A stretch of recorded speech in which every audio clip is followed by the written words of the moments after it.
মহারাজের মতো অত টাকা আছে বলো? এই শোনো, তোমার কি আছে আর কি নেই আমার খুব ভালো করে জানা আছে, বুঝলে?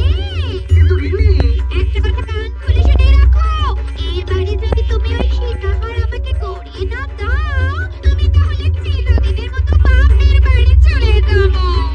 এই আমি বলে দিলাম। আচ্ছা পড়ে পড়লাম আমি, কি যে করি। ধুর, আর ভালো লাগে না।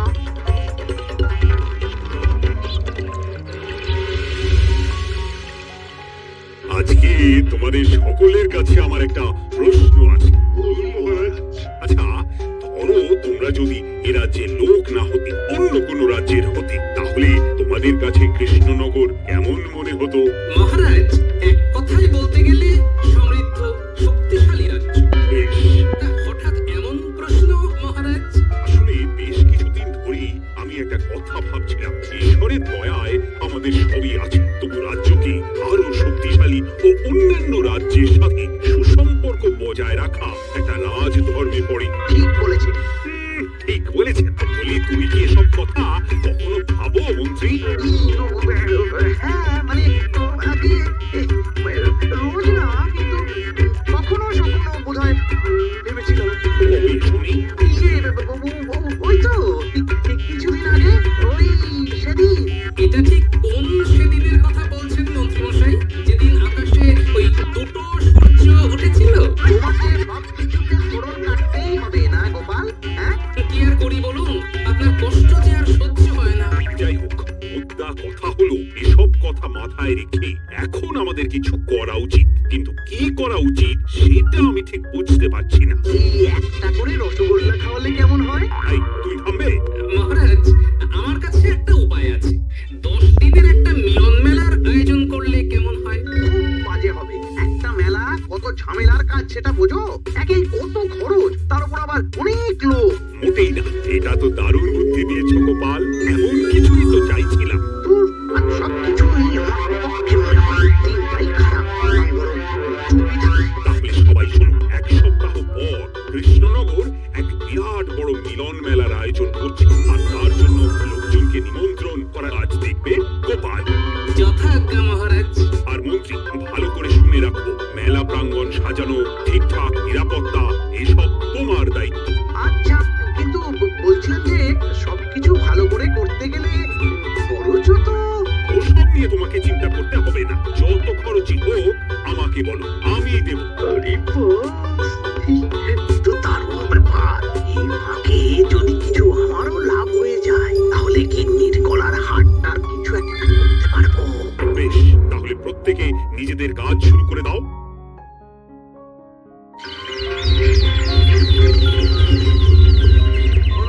শোনো শোনো, এক সপ্তাহ পর কৃষ্ণনগর মেলা প্রাঙ্গণে অনুষ্ঠিত হতে চলেছে 10 দিন ব্যাপী মিলন মেলা। সকল গ্রামবাসীকে এই মেলায় আসার জন্য আমন্ত্রণ জানানো হচ্ছে। শোনো শোনো শোনো।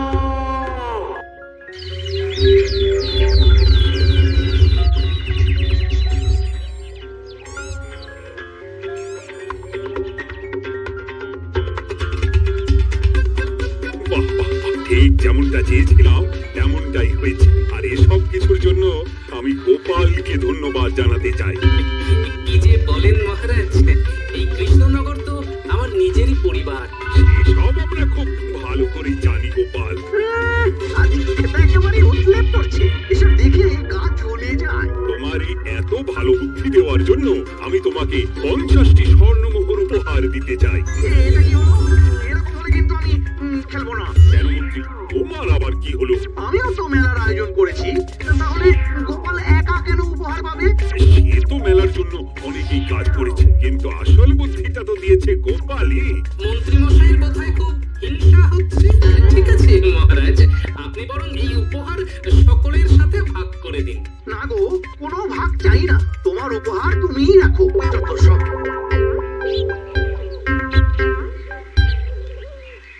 আমার কি এত খারাপ দিন এসেছে নাকি যে আমাকে গোপালের থেকে পুরস্কার নিতে হবে? অনেক হয়েছে। না না না, এবার আমাকেই কিছু ভাবতে হবে মনে হচ্ছে।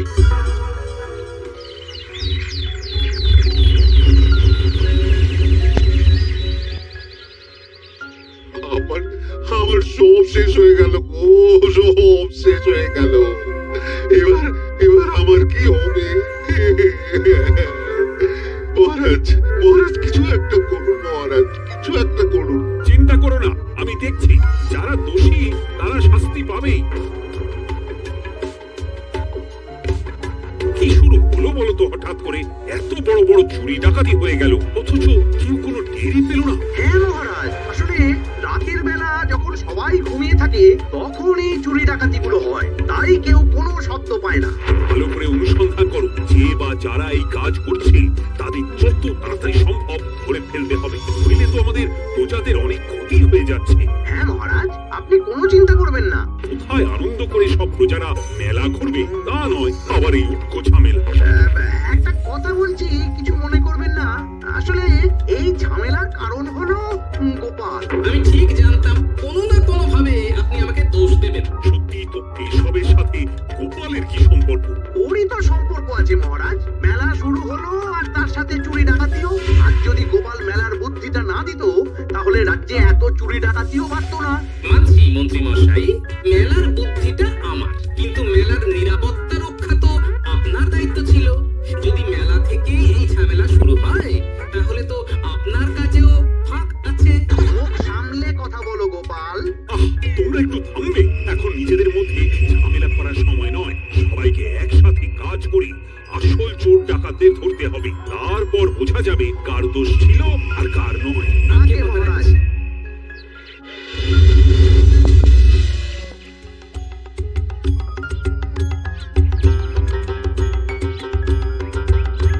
এই তো তুমি এসে গেছো। তাড়াতাড়ি মুখ হাত ধুয়ে বসো, তোমার জন্য একটা জিনিস এনেছি। বলো কি জিনিস? আরে আরে একটু অপেক্ষা করোই না, আমি আনছি। বেশ, আনো তাহলে। এই নাও, খাও। মিষ্টি দই। হ্যাঁ গো, খেয়ে দেখো তো কেমন। হ্যাঁ? দারুণ সুন্দর স্বাদ তো গিন্নি। কোথা থেকে এনেছো? ভালো, মেলা থেকে এনেছি। ও জানো, বিনা পয়সায় গো। বিনা পয়সায়? তা কে দিল শুনি? আরে সুজন দইওয়ালা, বড় ভালো ছেলে। শুধু আজ নয়, ও রোজই মানুষকে ভালোবেসে না বিনা পয়সায় দই খাওয়ায়। হ্যাঁ, বাবা, বেশ অবাক করা কাণ্ড। আসলে সুজনের দেশের বাড়িতে অনেক জমি জমা, গরু মোষ আছে। ও তাই বলে ওর টাকা পয়সার নাকি কোনো দরকার নেই, তাই ও বিনা পয়সায় খাওয়ায়। হ্যাঁ, বুঝলাম। বাবা, খুব কম পাচ্ছে এখন। গিন্নি, শোনো না, আমি বরং একটা ঘুম দিই এখন, বুঝলে? তুমি বরং বিকেলে আমায় একটু ডেকে দিও, ওর কাজ আছে। আচ্ছা বেশ। তোমাদের জন্য সেটাই ভালো, কারণ এমনিতেই মহারাজ চোর ডাকাত ধরার জন্য প্রহরীর ব্যবস্থা করছে পুরো রাজ্যে। না না না, সেই নিয়ে আপনি চিন্তা করবেন না।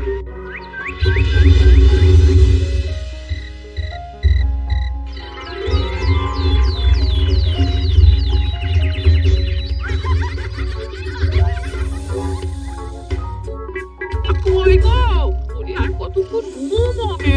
সকাল তো হয়ে গেল। সে কি গিন্নি, সকাল? তোমাকে যে আমি কতবার বললাম আমাকে বিকেলে ডেকে দেবে। বলি কবেকার বিকেল? গতকালে না আজকে? তোমার বুদ্ধিতে কি বলে গিন্নি? আমার বুদ্ধি নিয়ে কথা বলো, আগে নিজের ঘুমকে দেখো। গতকাল বিকেল থেকে ডেকে ডেকে গলা ব্যথা হয়ে গেল, কিন্তু ওদের ঘুম আর ভাঙে না। হতেই পারে না। পারি না, ওদিকে কাণ্ড দেখো, রাতের খাবার পর্যন্ত পড়ে আছে। আজব কাণ্ড। যাই হোক, অনেক দেরি হয়ে গেছে বুঝলে, আমাকে এক্ষুনি রাজসভার জন্য বেরোতে হবে।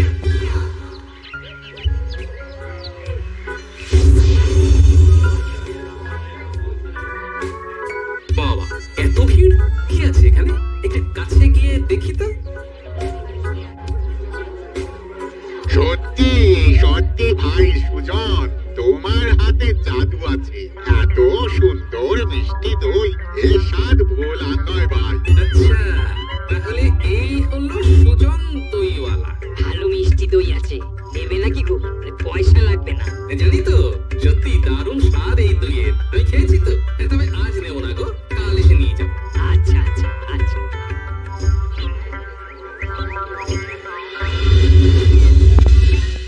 আর কোনো নতুন খবর পেলে ওই ডাকাতদের ব্যাপারে? না মহারাজ, এখনো ঠিক ধরতে পারিনি। ওরা বোধহয় বুঝতে পেরে গেছে যে আমরা খোঁজ করছি। মহারাজ, আমার মাথায় একটা নতুন বুদ্ধি এলো। রাতের বেলা করে সব বাড়িতে পাহারা দেওয়া শুরু করলে কেমন হয়? সব চুরি তো রাতেই হচ্ছে। আর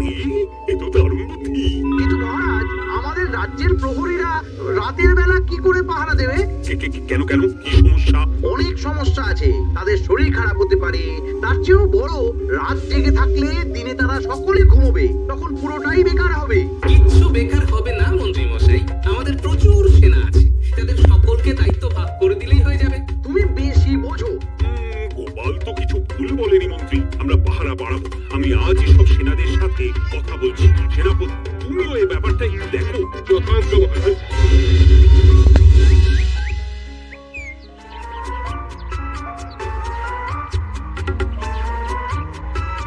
চোর ডাকাতদের ধরার জন্য যদি একটা সূত্রের হদিশ পাওয়া যায় তাহলেই কেল্লা ফতে, কিন্তু সেটাই পাওয়া যাচ্ছে না বলেই এত সময় লাগছে। আরে, ওটা মন্ত্রী মশাই মনে হচ্ছে না? আড়ালে দাঁড়িয়ে এরকম কার সাথে কথা বলছে? এবার আমি যা বলছি ভালো করে শোনো। আজ রাতে মেলার পিছনের দিকে যে মাঠটা আছে সেখানে চলে এসো, বাকি কথা ওখানেই হবে। এই জায়গা নিরাপদ নয়। বেশ রহস্যজনক ব্যাপার। মেলার পিছনের মাঠ বললো না?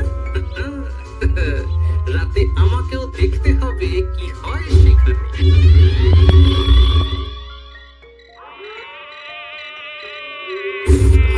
কি মশা রে বাবা, কখন থেকে দাঁড়িয়ে আছি, মন্ত্রী মশাইয়ের পাত্তা নেই কেন? এই তো চলে এসেছে। এই যে আমার সোনার হাতটা কই? হ্যাঁ, ওই বই করে বলেছিলাম আমার ওটা চাই। আগে কি আর বলি বলুন তো, ওই হারটা আমাদের দলের প্রধানের খুব পছন্দ হয়ে গেছে, তাই কোনোভাবেই ওটা দিতে পারলাম। কি এত বড় সাহস! আমার বলার পরেও তুমি এরকম করলে? বড় ভুল হয়ে গেছে মন্ত্রী মশাই, এইবারের মতন ক্ষমা করে দিন, আর হবে না, এই কথা দিচ্ছি। তোমাদের জন্য সেটাই ভালো, কারণ এমনিতেই মহারাজ চোর ডাকাত ধরার জন্য প্রহরীর ব্যবস্থা করছে পুরো রাজ্যে। না না না, সে নিয়ে আপনি চিন্তা করবেন না, আমাদের ধরা পড়ার কোনো সুযোগই নেই, কারণ যে পরিমাণ ওষুধ আমি আমার দইতে মিশিয়ে দিই সেটা একবার যে খাবে মরার মতন ঘুমোবে। বাহ বাহ বাহ, সে তো খুব ভালো। করো করো। তার কোনো নতুন খবর পেলে? মেলা তো শেষের দিকে। হ্যাঁ পেয়েছি, পাশের গ্রামে বলরাম নামে এক বড় মহাজন আছে, পরশু তার মেয়ের বিশাল ধুমধাম করে বিয়ে, শেষ একটা বড় দান মারতে পারলেই আপনার আমার দুজনেরই শান্তি। আচ্ছা, এই ব্যাপার তাহলে। এসব কিছুর পেছনে মন্ত্রী জড়িত। এইবার বুঝতে পারছি কেন রাতের পাহারাতে ওনার এত আপত্তি ছিল। কিন্তু ওই লোকটা কে? ঠিক আছে, এখন যাও, একটু সাবধানে কাজ করো আর আমার পাওনাটা ঠিকঠাক দিও, কেমন? সুজন দইওয়ালা? এবার আমার কাছে পুরো ব্যাপারটা পরিষ্কার হয়ে গেছে। না, কালই মহারাজকে সব জানাতে হবে, আর এদের হাতে নাতে ধরার জন্য একটা উপায় ভাবতে হবে।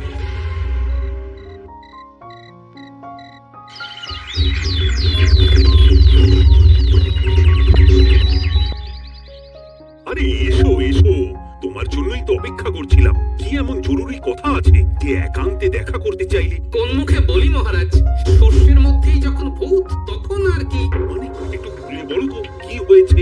আমাদের রাজ্যের এই এত বড় বড় চুরি ডাকাতির পিছনে কারা আছে সেটা আমি জানতে পেরে গেছি মহারাজ। এ তো দারুণ খবর। তাহলে আমরা এখানে কি করছি? এখনই তাদেরকে গিয়ে বন্দি করি? না মহারাজ, আমাদের হাতে কোনো প্রমাণ নেই, তাই ওইভাবে বন্দি করতে পারবেন না। কেন বলো তো, কারা আছে পেছনে? সেটা আপনি নিজের চোখেই দেখে নেবেন পরে। তবে এটা জানিয়ে রাখি, আমাদের মন্ত্রী মশাইও যুক্ত আছেন। আমাদের মন্ত্রী এত বড় বিশ্বাসঘাতকতা! আমি এখনই নিজের হাতে ওকে বন্দি করতে চাই। না না না না মহারাজ, সেটা করলে বাকি ডাকাতদের ধরতেই পারবেন না। তাহলে উপায়? আমি জানতে পেরেছি এই ডাকাতদের পরের নিশানা হলো পাশের গ্রামের বলরাম মহাজনের বাড়ি। বলরাম মহাজন? কাল তোর মেয়ের বিয়ে, আমাদেরও তো নিমন্ত্রণ আছে সেখানে। তাহলে তো আরোই সোনায় সোহাগা। শুনুন মহারাজ, আমার মাথায় দারুণ এক বুদ্ধি এসেছে। কি? হ্যাঁ, আপনি কোনো চিন্তা করবেন না, আমি শুধু যা বলছি সেটা করুন, বাকিটা আমি সামলে দেব। তবে দেখবেন যেন মন্ত্রী মশাই এসবের কিচ্ছুটি টের না পায়। বেশ বেশ বেশ।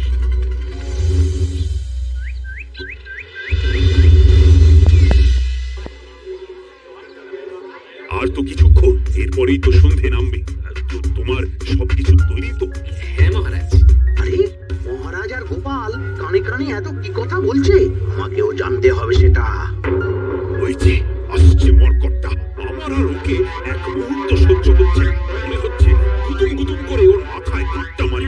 শান্ত হন মহারাজ, দয়া করে শান্ত হন। আর একটুখানি, তারপর আপনি মন্ত্রীমশাইয়ের সাথে যা ইচ্ছে করবেন। ওর আমি বড় অন্যদিকে যাই, মুখ দেখলেই আমার মাথাটা গরম হয়ে যাচ্ছে। সেই ভালো। কি হলো ব্যাপারটা? যাই হোক, আর তো কিছুক্ষণ, তারপর আমার বিশাল লাভ হবে। বরং ততক্ষণ আমি পেট পুজো করি।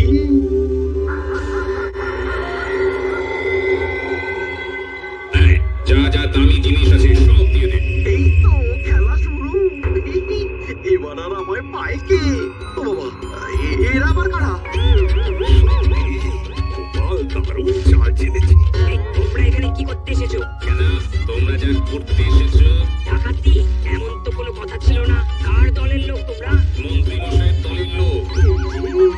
কি বলছে এসব? কোথায় কোথায়? এই মন্ত্রীমশাই, এই কি বলছে এরা? আপনি দু নৌকায় পা দিয়ে চলছে, আমরা থাকতে আপনি আরো এক ডাকাতের দলের লোককে দেখছেন? কি মন্ত্রী? শেষে কিনা তুমি? খেয়ে জেলে আর বোধহয় বাঁচতে পারবো না। ওই চুপ কেন? বলুন, মন্ত্রীমশাই সোনার হার ডাকাতি করে আপনাকে দেওয়ার জন্য এখানে ডেকেছেন। কি সোনার হার? আমাকেও তো একই কথা বলেছে। আপনি আমাদের থেকে খবর নিয়ে অন্য দলকে কাজ দিয়েছেন। এই না, মিথ্যে কথা। কিসের মিথ্যে? আপনি ছাড়া তো আর কেউ জানতো না এখানে কথা। না গো, আমি শুধু তোমাদেরকেই কাজ দিয়েছি একদম শুরু থেকে। আর কোনো ডাকাতের দলকে আমি চিনি না। আমি তো নিজেই প্রথম শুনছি। মন্ত্রী, লজ্জা করে না তোমার? তুমি আমার প্রজাদের এইভাবে ঠকাচ্ছিলে। মানে মহারাজ, আমি আসলে অনেক হয়েছে মন্ত্রীমশাই, আপনি ধরা পড়ে গেছেন। প্রহরী, বন্দি করো সবাইকে, আর মন্ত্রীকেও। আমাকে ক্ষমা করে দিন মহারাজ, আমি ইচ্ছা করে এটা করিনি।